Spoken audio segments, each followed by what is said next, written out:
Okay, so I'm going to introduce David Curl. Most of you will have seen David making sure that our audio visual along with Tom is done.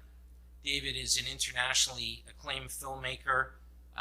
His work has been broadly seen, and it's through his work with Tom that we're going to have pictures and video and audio to remember the tremendous presentations hereby. So I'm going to turn it over to David, and we're going to hear from him tips to stop PA.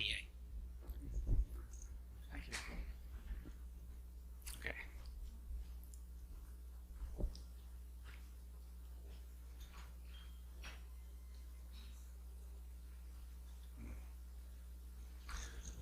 Thanks very much, everyone.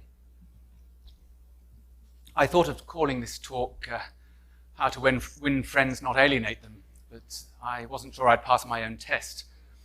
So it's the top 10 ways to stop parental alienation.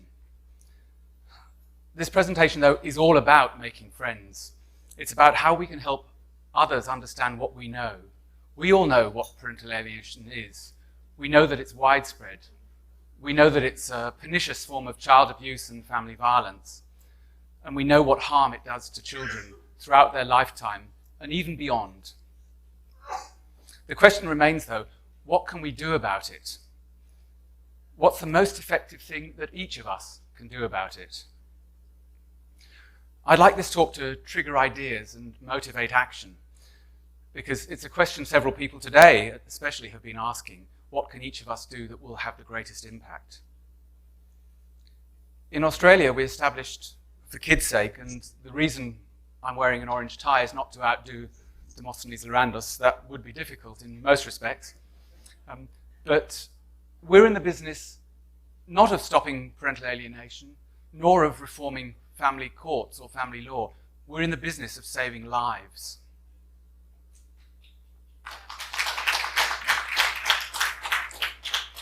And whether it's PA or family separation and divorce more broadly, the good news is there are many things we can all do about it, from holding a conference like this one to making films like Ginger's Erasing Family that many of us saw last night. The bad news is there are many things we need to do about it. The list is long, and it's remarkably diverse. It involves politicians, media, psychologists, you name it. The task is not an easy one, and it's not obvious which of these should be our priorities. We've not got infinite time and resources, so how do we choose the most cost-effective actions?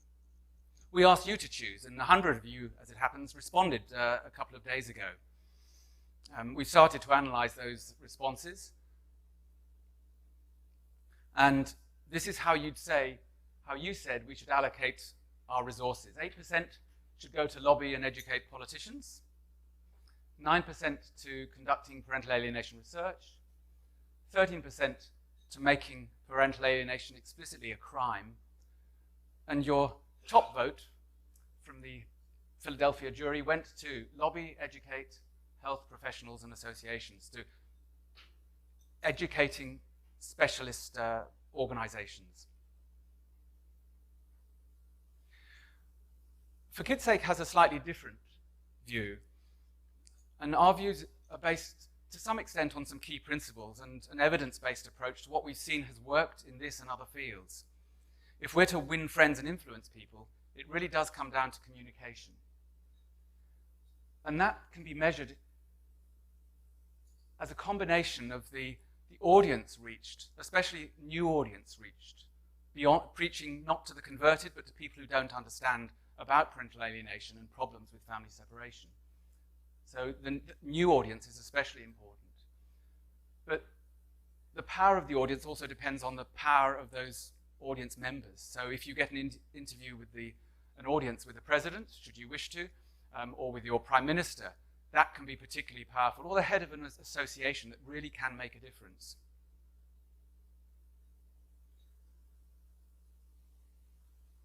The power of the message is the other side of that equation. justice will not be served until those who are unaffected are as outraged as those who are. Now, just like standing on the shoulders of giants was mentioned long before Isaac Newton probably came up with the phrase, so too with this one. Wrongdoing can only be avoided if those who are not wronged feel the same indignation as those who are. And it only goes to show that the problem with internet quotes is that you can't always rely upon their accuracy.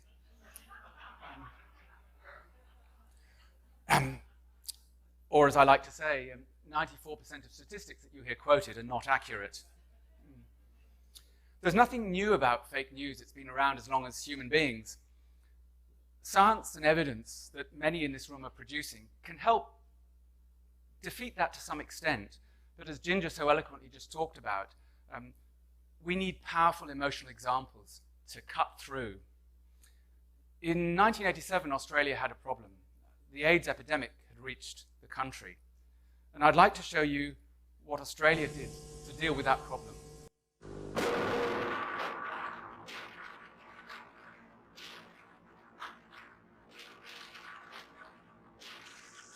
First, Europeans and IV drug users were being killed by AIDS. But now we know what's against them. The fact is, over 50,000 men, women, and children were cured of the AIDS virus.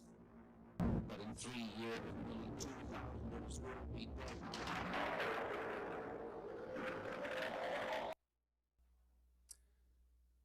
It was a powerful, impactful message that got that ad taken off television a few nights later. But it had had the impact. Everybody the next day was talking about AIDS, when the day before nobody had heard of it. It was quite remarkable. I notice in the USA Today this week, the front page news is about young men who have died in fraternities every year for 2 decades. Well, Amy may have said that you need death to get into the headlines. Well, in Australia, every 2 weeks, and in the UK, every week, a child is killed by one of their parents or family members. And the leading common denominator is ongoing or previous family court proceedings. So death is very much part of it. That's the top of a pyramid, as we all know here in this room, that the tragic death of children in that sort of way, beneath that on the pyramid lies children who self-harm in their thousands, in their tens of thousands, in their teenage years, and some who tragically commit suicide. And beneath that on the pyramid, we have the childhood trauma that Ginger also referred to earlier in her previous talk. So the strength of a communication strategy depends on the power of the message combined with the power of the audience. But if we want to have an effective communication strategy, there's one more element that's needed. And Rob Loudon put it eloquently at one of the first talks here when he talked about his experience as a grandfather not seeing children. And it was that when you speak to legislators, you have to have solutions. So to be effective with our communication strategy, we need a third element. We need the availability of solutions. The problem comes if you don't have those three together. It doesn't work. And that's well illustrated by an example that happened a couple of years ago in Australia, when there were media reports about sexual abuse in Aboriginal communities being rampant and all sorts of issues in Aboriginal communities, as it happens in the community in which I live in the middle of Australia. As a consequence of that, the government felt it had to act. And its action was to send in the troops. It didn't have good policy on the table in front of it. So it literally sent in the troops into communities to try to deal with the alleged epidemic of abuse and violence that was occurring in those communities. It wasn't, by all accounts, and as far as most Aboriginal people are concerned, it absolutely was not the right response. So it is absolutely critical that we have and work hard to get the right solutions at the same time as we raise public awareness. So now, treat my top 10, if you will, as merely a game or a framework. Your favorite's not on the top of my list, but don't be offended. Let's have a conversation. So let's start with reunification programs. Many here are involved with them, and there are many out there doing this in different ways. They don't all talk to each other, they've got different methodologies. But one of the remarkable things about these reunification programs is their success rates, and the fact that this is now documented. And the value of the reunification programs, whilst for every single child and family it's valuable beyond belief, the value beyond that is that it provides hope to many families who have not yet been reunited, but it provides data that we can use to a much larger audience.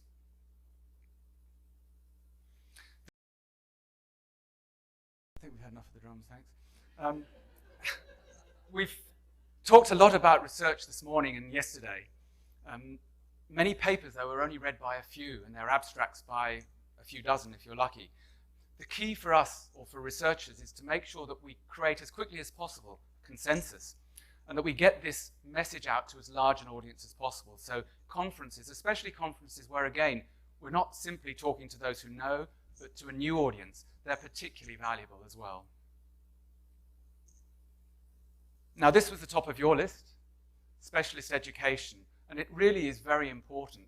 And one of the things I'll talk about briefly in a moment is that we really want to pool all our resources, and I would love to see us collate, bring together all the examples that we know of from around the world where people are communicating with their professional bodies, with school teachers, with whichever organization it is that you're dealing with, to deal with an issue that some specialists, whether they be lawyers, judges, school teachers, social workers, are dealing with. If we can bring those all together, we can speed up the process at which this educational task is achieved. Number 7 is dealing with our language. It's been mentioned several times this week by Bill in particular, and also today, that we do need to agree our language. It's really important for us to do so. This was the summary of the survey that we did. Most people said something along the lines of this is the definition of parental alienation, something along the lines that involve one parent manipulating the other with unwarranted rejection and so forth. Some people were even more succinct. A father I know once said after his 3-year family court case in Australia that when it was over, he was going to Guantanamo Bay for a holiday. But some were even shorter. My preferred definition is actually this one. I like a definition that includes the idea that parental alienation is both a process and a result, that it is psychological manipulation, and that it is inducing unwarranted fear, rejection, and so forth in children, unwarranted behavior in children.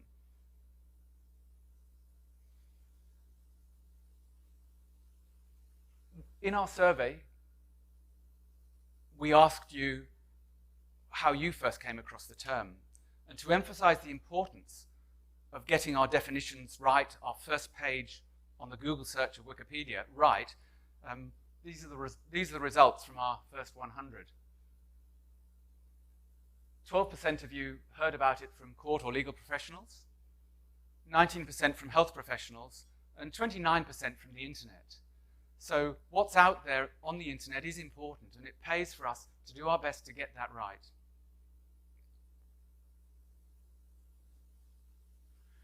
We need to mind our language in other ways.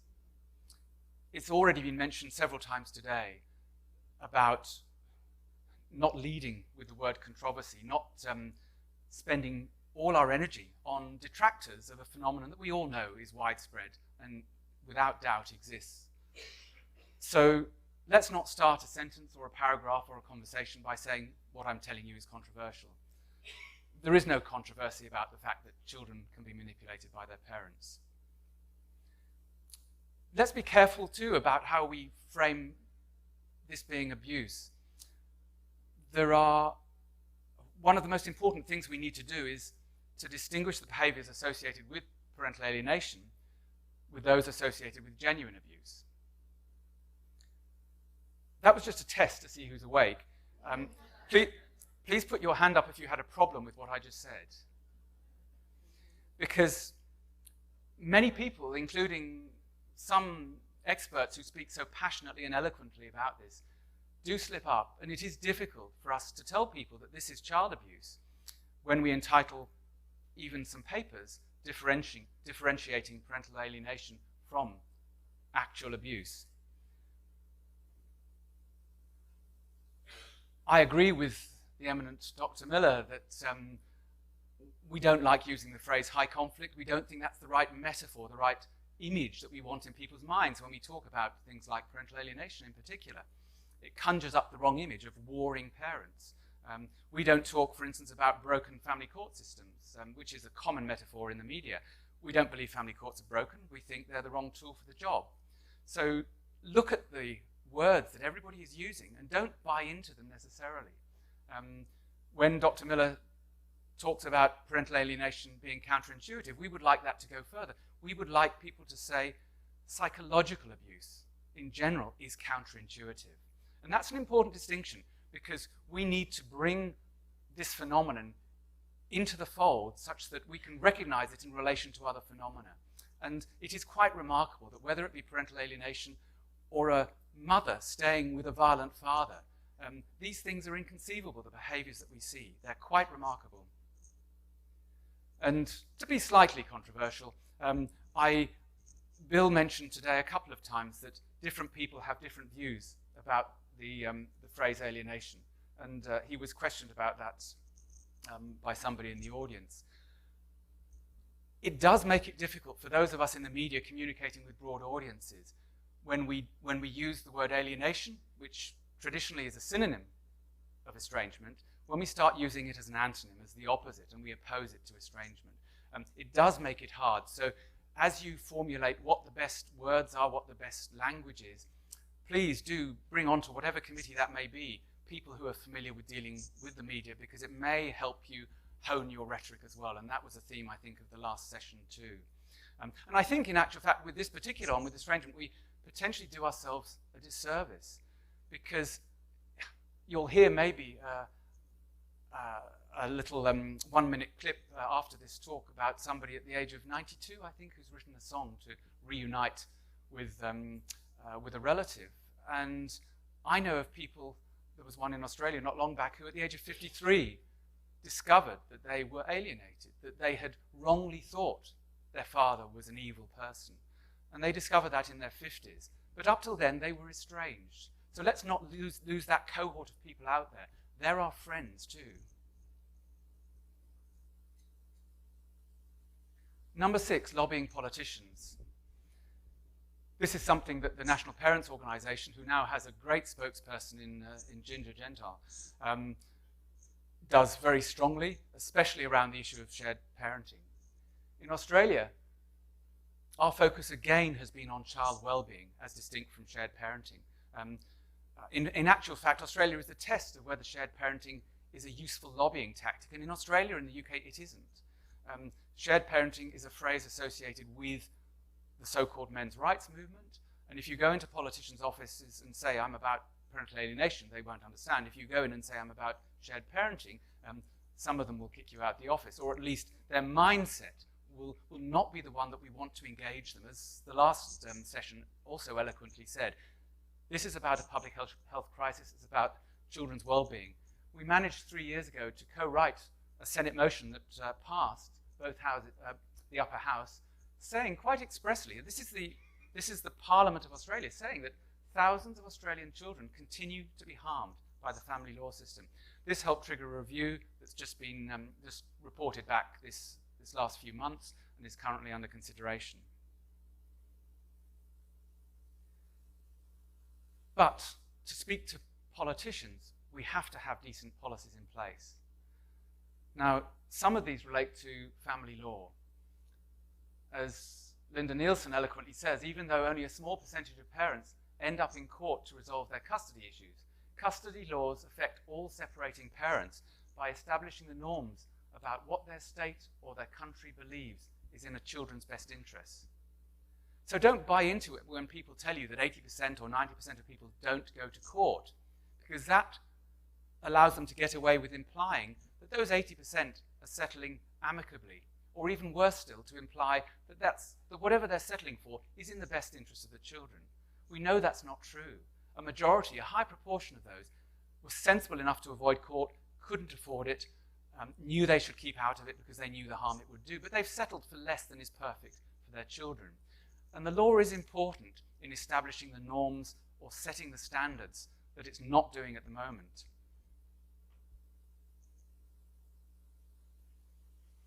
We've written many policy papers now over the last couple of years. The last one was 100 pages long, so it's not light bedtime reading. But you need to do that. You need to have a comprehensive policy if politicians are going to engage with you.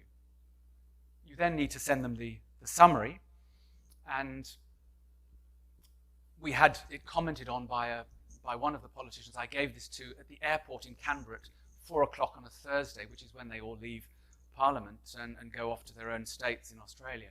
And she commented when I later caught up with her that everybody should do that. I've never had that happen before. So it's one of our techniques for catching up with politicians and handing them out these brochures as a light reading on their way back to where they're going to. And as you can see, these are the principles that we live by with For Kids' Sake. The family law is down the bottom as just one of those components, but the most important thing is that we need to start recognizing that family breakdown is a child's health and a social issue, not a legal issue. Beyond that, though, we need to provide politicians with easy steps for implementation. We need to show them how to put those principles into practice. And what I'd love to see as an outcome over the next year working with PASG is that we fill each of these steps with models, with examples from around the world of the best ways to do each of these things.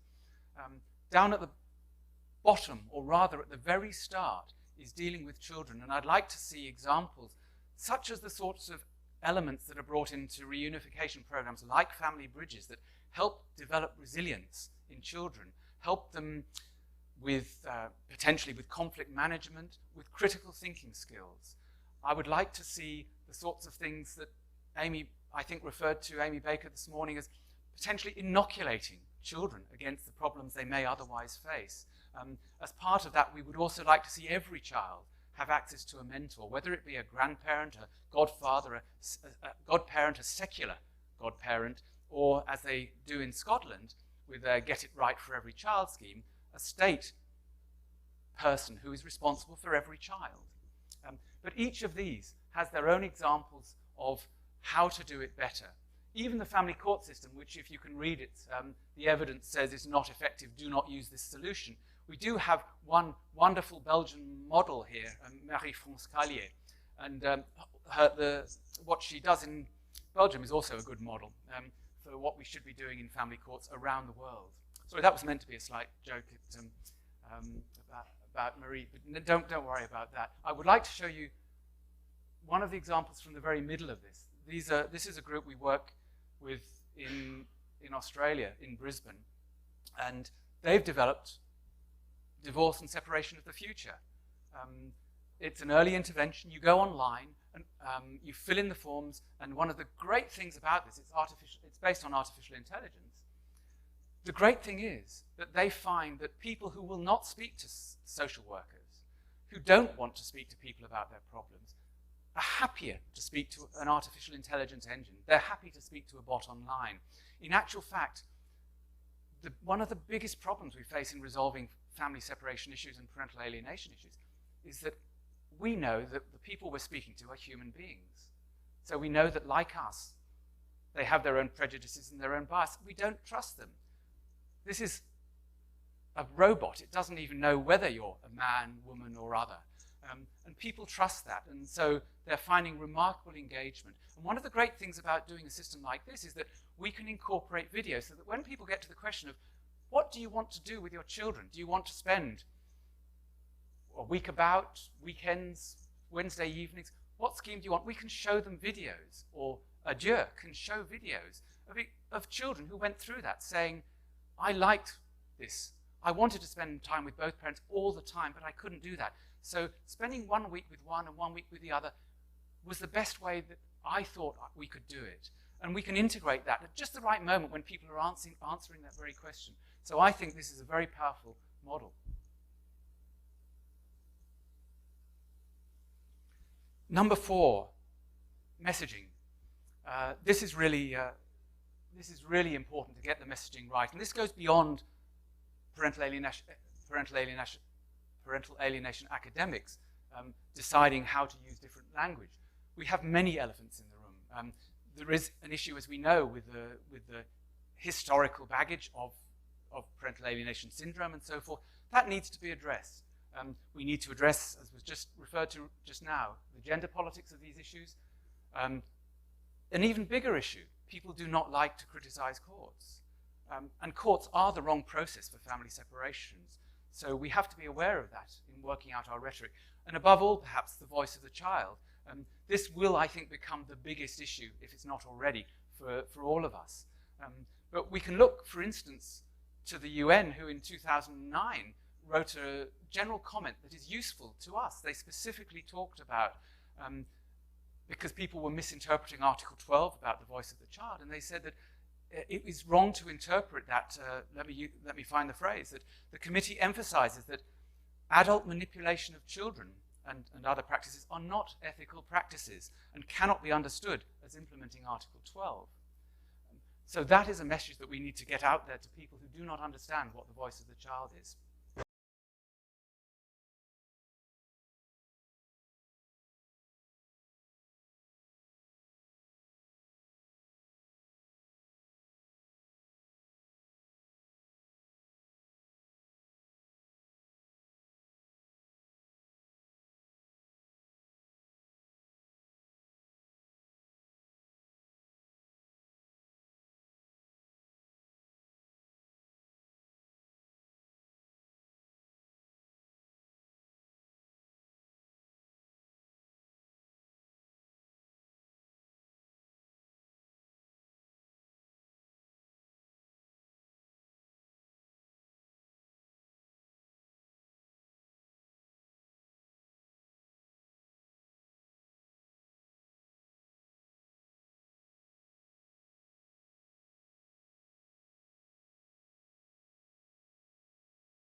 How we need to go well beyond easy catchphrases. We need to think deeply about what messages we're sending.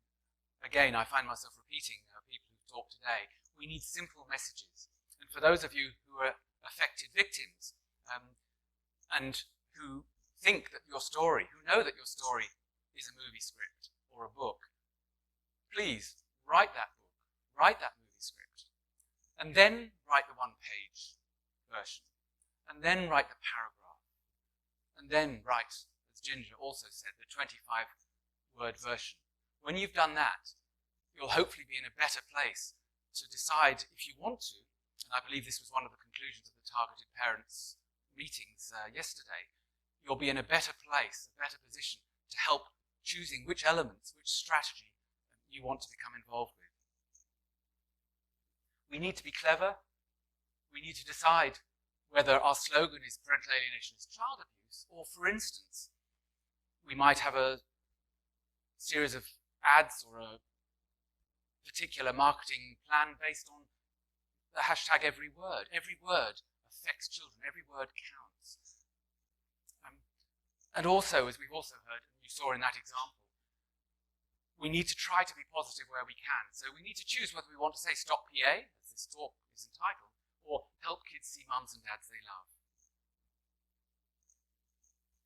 I'm giving a few honourable mentions before I'll race through the last three. These are things that a lot of people want to do, holding rallies and so forth. They're getting honourable mentions before the top three. These are not, in my view, effective strategically. But if they're things you need to do or help you personally, that's another matter. Peer support and self-care is a separate issue. In terms of strategy, though, these are the top three in our view, and it's a bit like the old location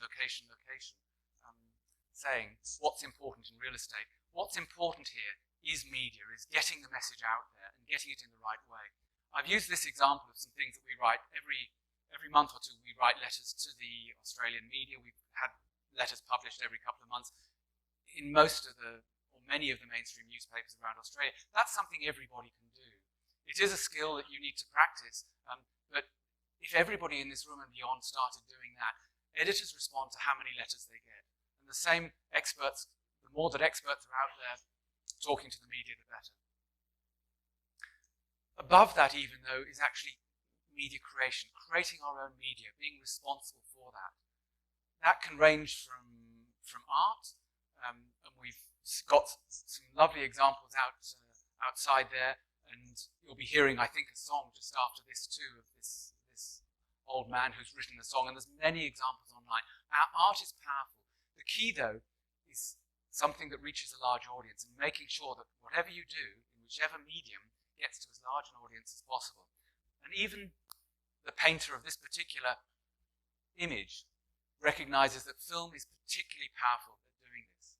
And so that's one of our key strategies in Australia for an international audience, is to work on a series of television programs that we're working on, and have filmed a number of you in this room who've kindly helped with that.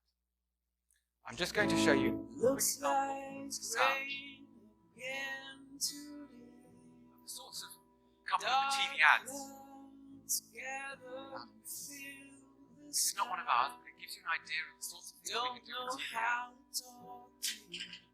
Just know how we say.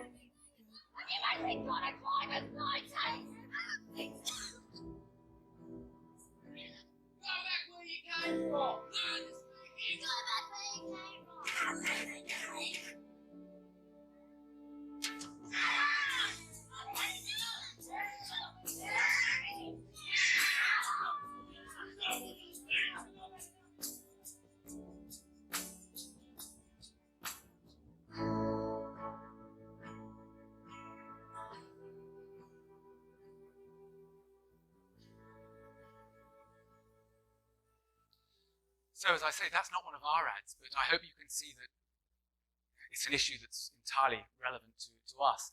And we're aiming to create over the next couple of years a series of 30-second, 15-second ads that we can get onto television in Australia and the UK and elsewhere, with various themes, like one might be themed every word, about every word is doing you damage. There was a cigarette campaign in Australia that used to say every cigarette is doing you damage. Too young to choose. You can't vote till you're 18, but you can choose a parent when you're 8, and you can make a really powerful 30-second ad on a theme like that. I've shown you the Grim Reaper ad, and you can see how you could start off this campaign with a very powerful ad that family separation done badly can kill. And there's another example, and there are a series of these. Invisible for Life. One of the key messages we need to get across is that psychological abuse is the worst sort of abuse. It's part of physical abuse, and it's the lingering part of physical and sexual abuse. And this particular ad we're happy to steal, is based partly on this, where we actually show a young child being tattooed, which is illegal, I think, till you're 18, with psychological abuse is for life, or some such slogan, and it disappears into the child's skin. That obviously isn't done, and that disappears into the child's skin with a slogan that the worst abuses are invisible. And the most important, the last thing, that in actual fact brings all of these things together. So the top 10, truly, all of these are part of this final solution, which is to do this in a coordinated fashion, an international social impact campaign that involves long-term planning, that involves multi-platform. So it's on television, it's television ads, it's on the internet, it's across all media. It involves coordination between groups like this and many others, ideally on an international basis, with major outreach both within a country and, as I say, beyond it. It has to be goal-oriented, or goal-orientated in this particular case, to dealing with parental alienation. And these are the sorts of things that it involves. As you can see, research is a key part of it after all, and it feeds into the tools we have to create public awareness for all the different targets that we've talked about earlier and throughout the week. It's an art form in its own right. Social impact campaigns are something that filmmakers are increasingly getting involved with. there are toolkits for doing so, about how you create the films, how you market them, whether you're doing a fan-based distribution type mechanism as Ginger is doing with Erasing Family at the moment, and in coordination with many in Canada, I believe.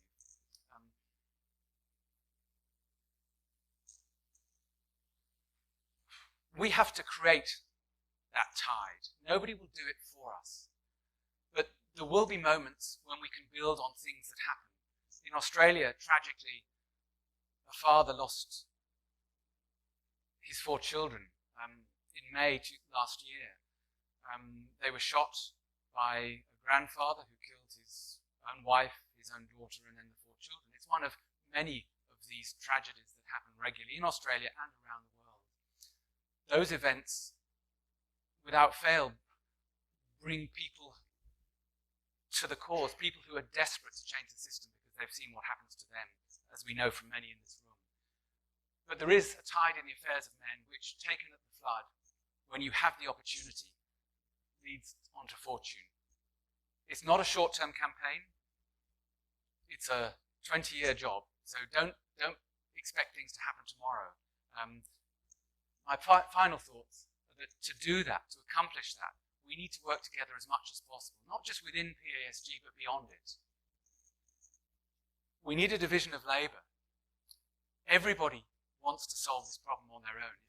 If we got $1 for everybody who set up another website on their own, we'd be doing well. That isn't the solution. These are the solutions in our view, and everybody can participate in this if we're working together. Everyone can bring their own skills. Everyone can find a niche. And as I say, this isn't a short-term campaign. We're in it for the long haul. For kids' sake, our organisation is, and I'm sure many of you are too. So I hope that's a note on which I can leave and pass on to Amy to summarise a wonderful conference that I hope you've all enjoyed. I certainly have. Thank you very much.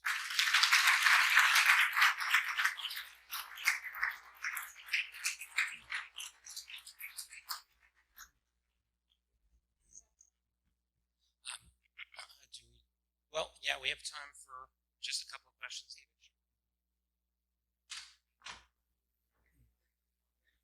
Yeah.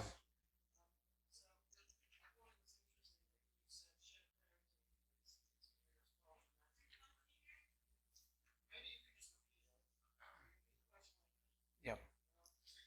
In English or French? That's okay.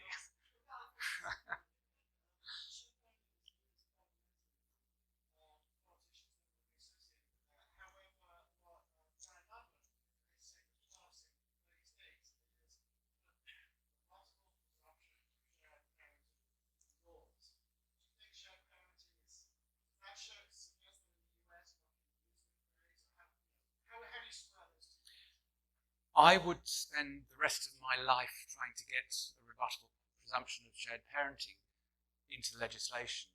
And it's a bit like things that Ginger said so eloquently, frankly, that I won't even try to paraphrase just now. We've got limited resources to do things.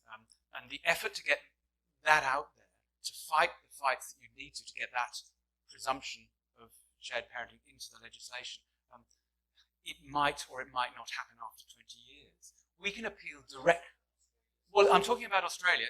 We can appeal, but we can do the same strategy internationally. We can appeal direct to people, to their hearts and minds. We can show them what the problems are, and in the ways that I've tried to illustrate.